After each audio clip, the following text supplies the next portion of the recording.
Mental Health Mondays ignite the spark. Hope guides each step, even in the dark. New week, new dreams to see. Hope's the key to what's meant to be. Hey everyone, welcome to Mental Health Mondays with Hope. My name is Hope, and tonight I wanted to talk to you about a pretty heavy topic. I wanted to talk about suicide. Since it is such a heavy topic, and you know that every time we do our show, we remind you that please, scrolling at the bottom of the screen is the National Crisis Hotline, National Suicide Hotline 988. So please make sure that that you utilize that if need be. So I always start with a positive affirmation, and since I am the guest tonight, my positive affirmation is I am proud of who I am as a human being. So that's my positive affirmation for the night. The reason I wanted to talk about suicide tonight is my best friend passed away. It's almost 5 years from cancer. And her adult son, who was her primary caregiver, just took his own life a few short weeks ago. So obviously, as a person directly connected with this, I've been going through a lot of things myself.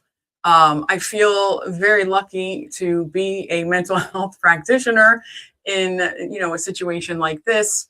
I've been a grief counselor, bereavement counselor, worked with hospice families. And I've worked with families who've had a loved one who have taken their own lives.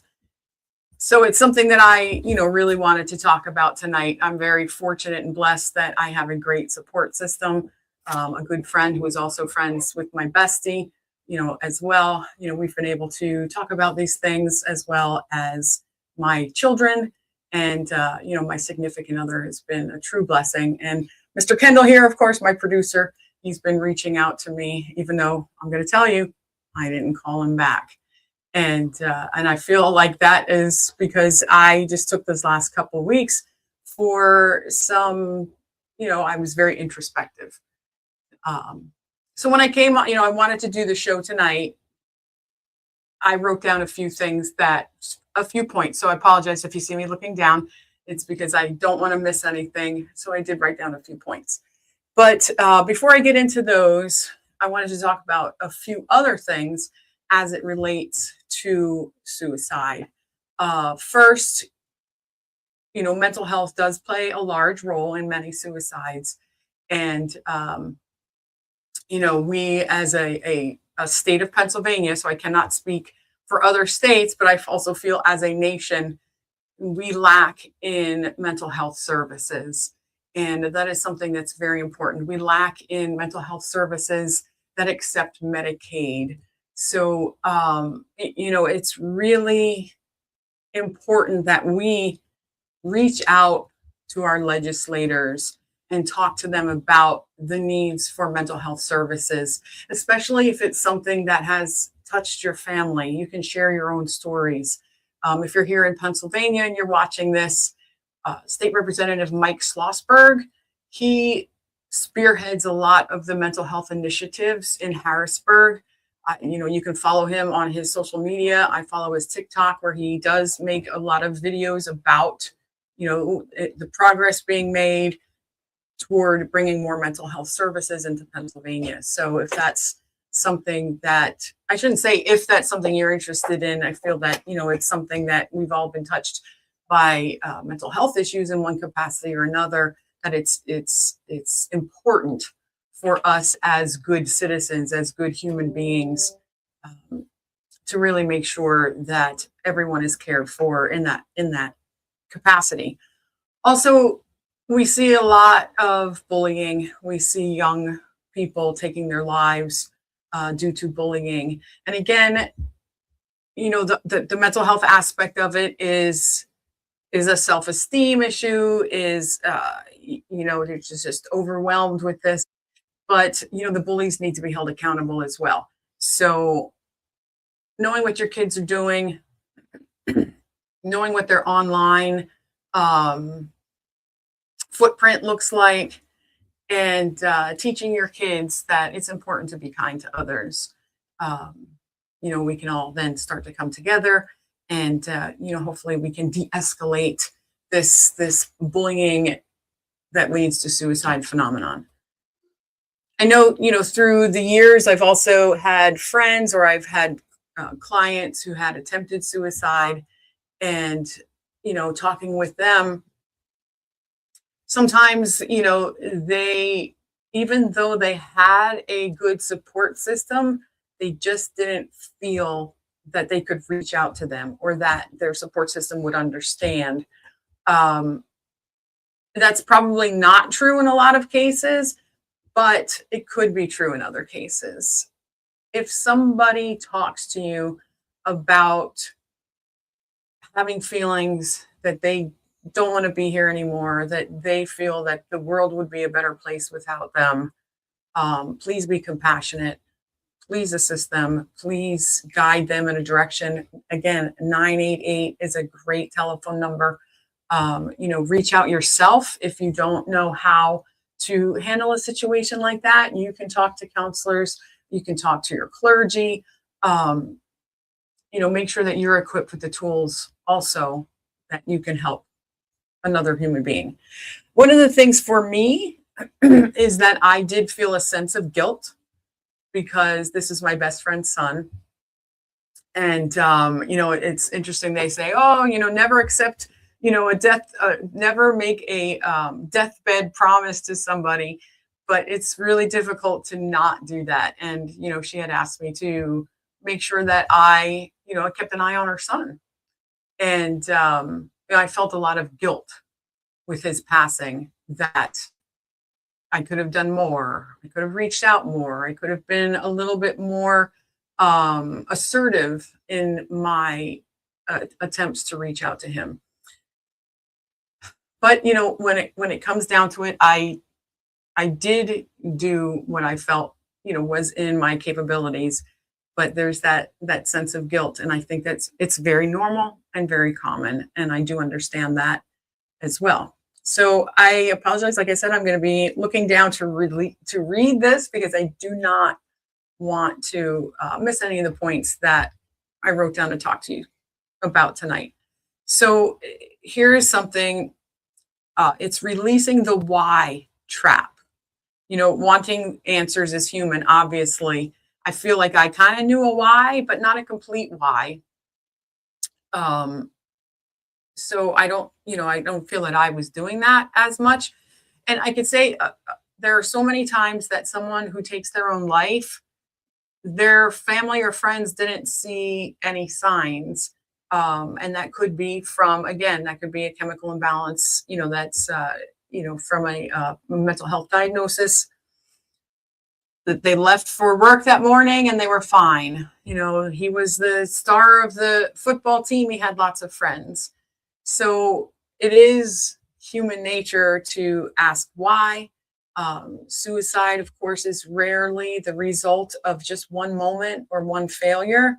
So I would really encourage families to stop interrogating every memory and thinking, oh, well, maybe when this happened, I should have. Just because you don't have answers, that's lack of answers is not a lack of love. And you didn't miss something that was obvious. And the pain is bigger than any single relationship. So try not to take that on you. And again, try not to fall into the why trap. One thing that's really important is let grief be what it is. I was very fortunate to be able to talk to this young man's father, and we spoke for over 2 hours on the telephone. And he was able to open up to me, and share things with me, which I'm truly honored that he felt comfortable with me to do that. But the one thing that I said to him is that just let the grief happen. Grief after suicide is different than grief after a death from natural causes or from cancer, things like that. Of course, there's the initial shock, there's anger, there's guilt. Sometimes there's relief, and that you can't feel guilty about feeling that relief. There's confusion, and of course, there's love. And sometimes that comes in waves and phases, and sometimes that's all at once. So it can happen that way. There's no correct way, there's no correct timeline to grieve. And that is so important. And you will hear people when it comes to death.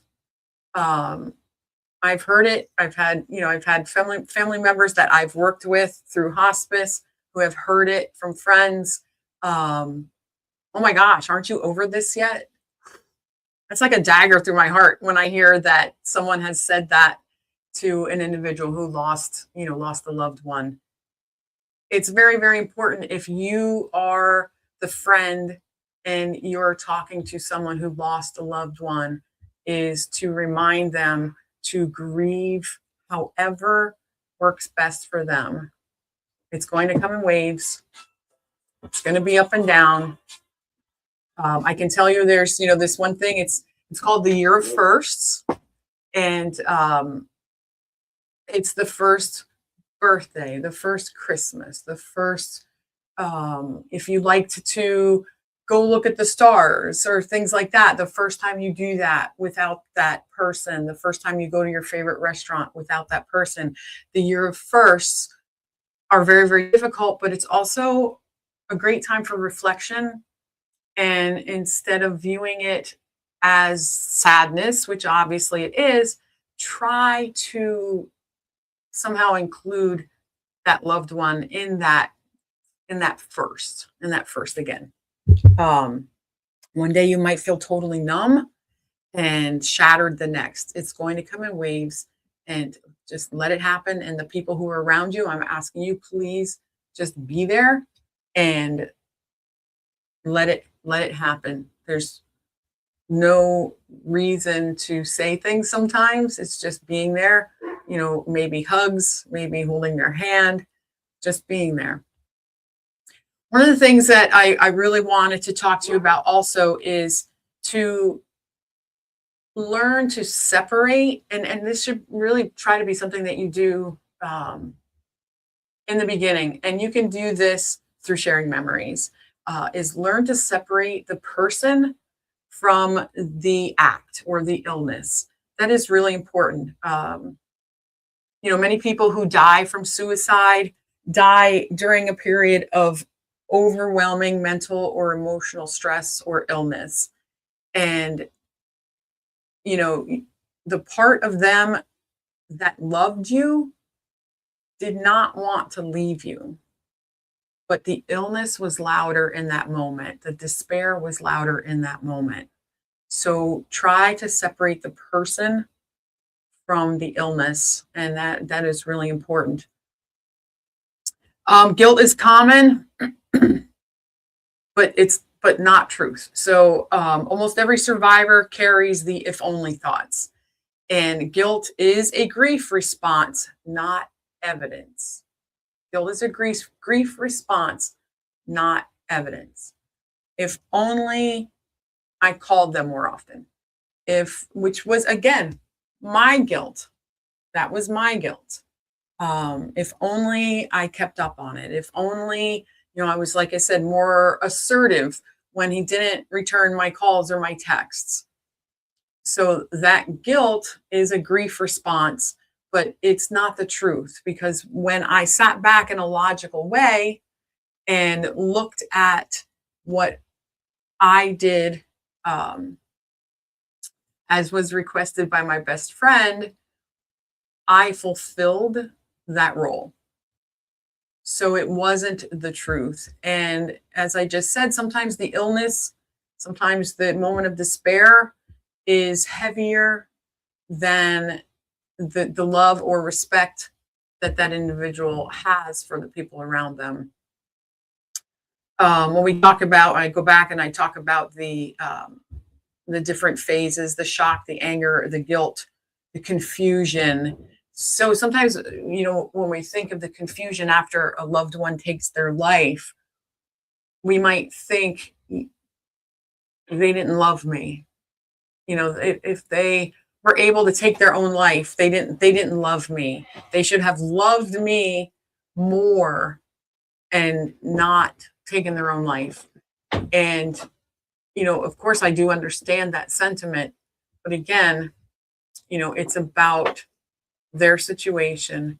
And without going into too much detail, I can say that, my bestie's son did love the people that were closest to him. And again, it's looking beyond that, because looking beyond that will also help you heal and move forward. So it's really important to separate the person from the illness. Excuse me. Guilt. What's that? Oh, have a little side combo with Kendall here. I think actually, so I can clear my throat. We're going to take a brief little pause right here for one of our sponsors, and then I will be right back. Mental Health Mondays with Hope. Be right back. A doctor's calling. A company's mission. United for a greater good. When Edmark International, the pioneers of wellness, joined forces with Dr. LaJoyce Brookshire, naturopath, the world gained a new weapon in the fight for true health. Co-created, science-backed, nature-powered. This isn't just a product. This is a movement. Born from decades of groundbreaking research, naturopathic mastery, and Edmark's relentless innovation. The body wants to heal itself, and we have just given it the ultimate toolkit. A detox unlike any other. A partnership unlike any other. The future of health starts now.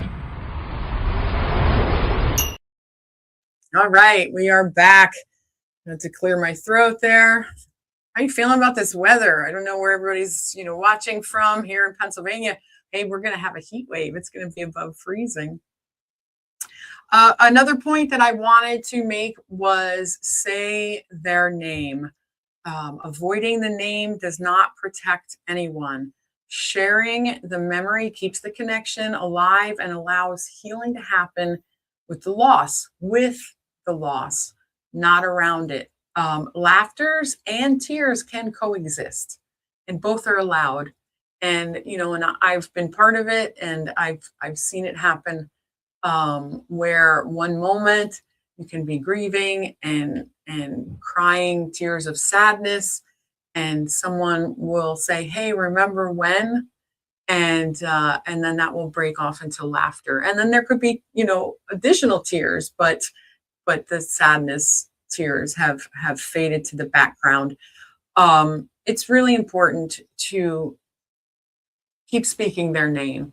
And one of the things that I feel as well is there's that whole stigma on mental health, on suicide.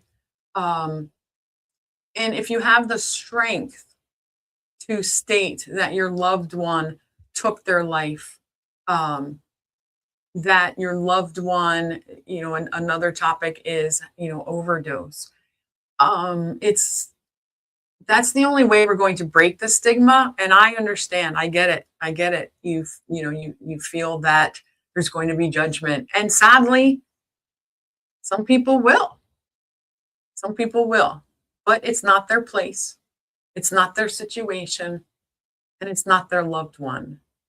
And if you are comfortable sharing how your loved one passed away, that could help someone else.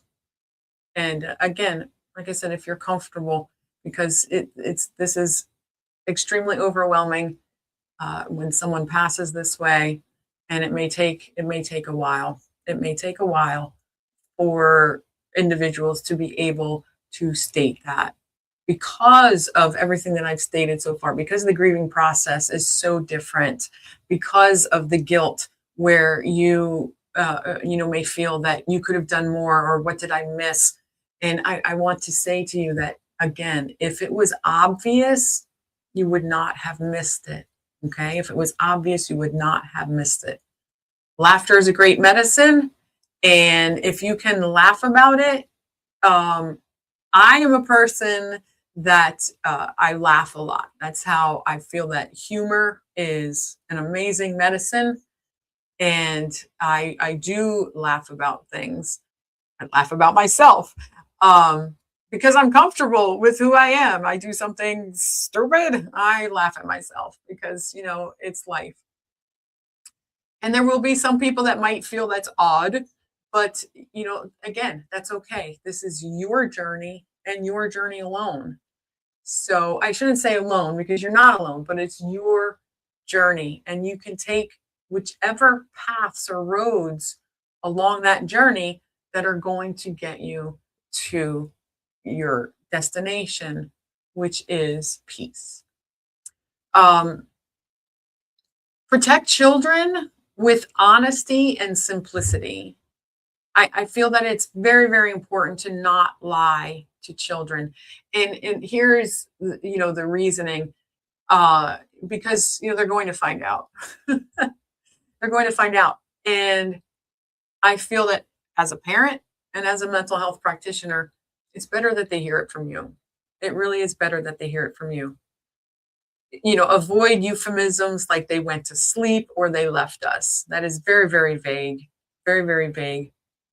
They died because their brain was very sick and they couldn't get better. I mean, it's straightforward. When we're talking about mental health, it's very straightforward.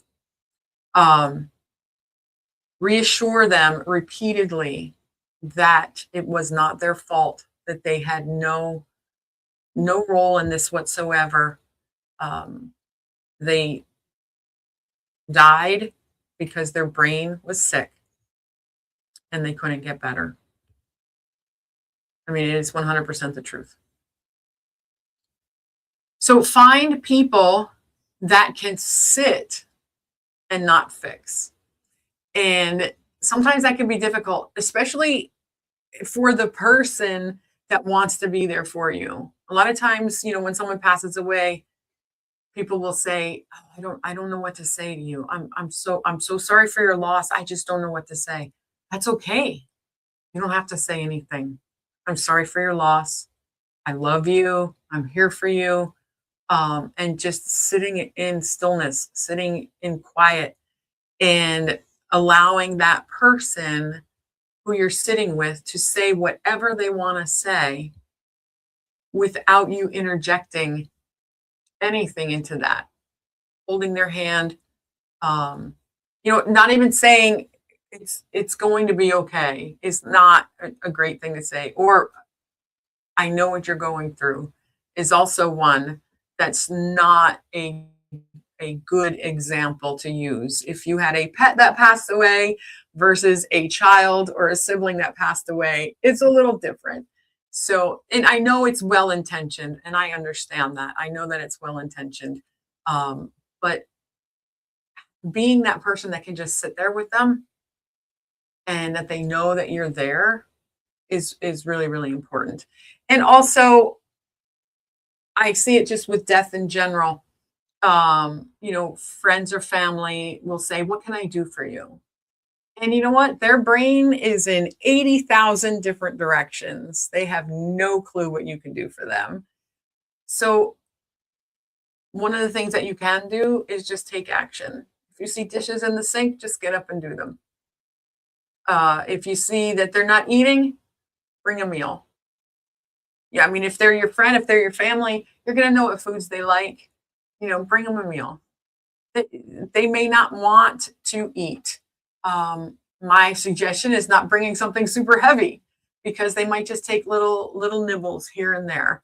So things like that are very, very important.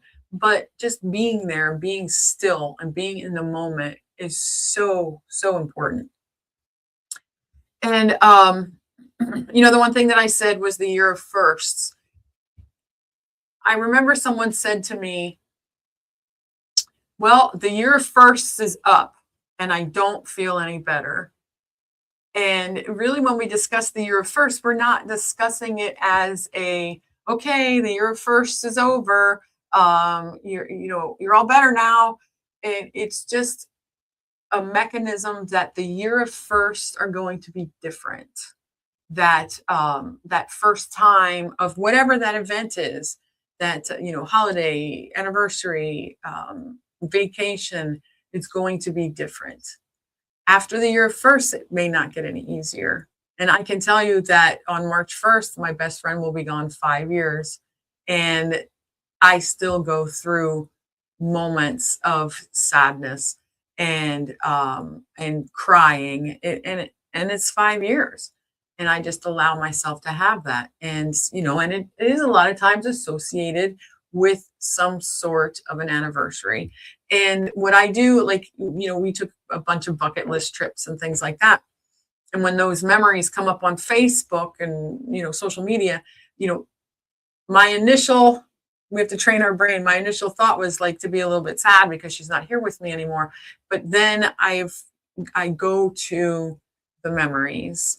And then I think about the fun that we had. So honoring anniversaries intentionally is very important. Again, you can get sucked into the sadness of it all, and it's going to happen. But we can get to a point where we can take control of that and just redirect it. Birthdays, death dates, holidays, they can hit hard. Planning something, lighting a candle, walking, writing a letter to that person about how you're feeling. It can soften the ambush of those days. And journaling. I know we've talked about journaling a few times on this show. Journaling is something that is so key for everything. If you haven't done it, if you give it a try, because it's a great opportunity to just write down, what your feelings are in the moment. And then just, it's there. Sometimes, you might want to go back to it and reflect on it and reread it, or you've put it out into the universe and gotten it off your chest. So honoring those anniversaries intentionally with that person in mind. Like, a lot of times I'll tell my hospice families, or I just won't tell them, I will ask them, how will you honor your loved one this Christmas, this birthday, this Easter, at the wedding? And they don't know, like, wait, what do you mean? It's going to catch them off guard if it comes to that anniversary, it comes to that event, and they didn't think of intentionally how to honor their loved one. So that's really important, is including them, their memory, lighting a candle, saying a prayer, sharing a memory, however you choose to do that to honor your loved one. And again, it doesn't matter how they passed away. They're no longer with you. So separating what happened to them from who they are as a loved one is very important.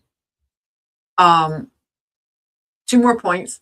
One is watching the caregivers, parents, siblings, spouses often try to be strong.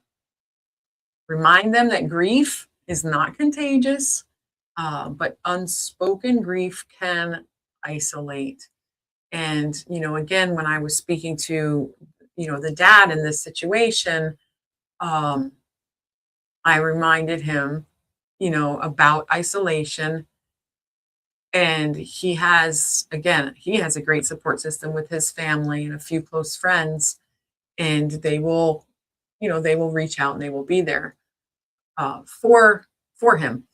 And another point on this that I would like to make is, a lot of times, after someone passes away, everyone is there initially, and that can be very, very overwhelming. But making sure that you're there for the long haul, making sure that you're there for the long run, that you're checking in on them, and, just pop up out of the blue and say, hey, let's go do something. Just, their life is different now.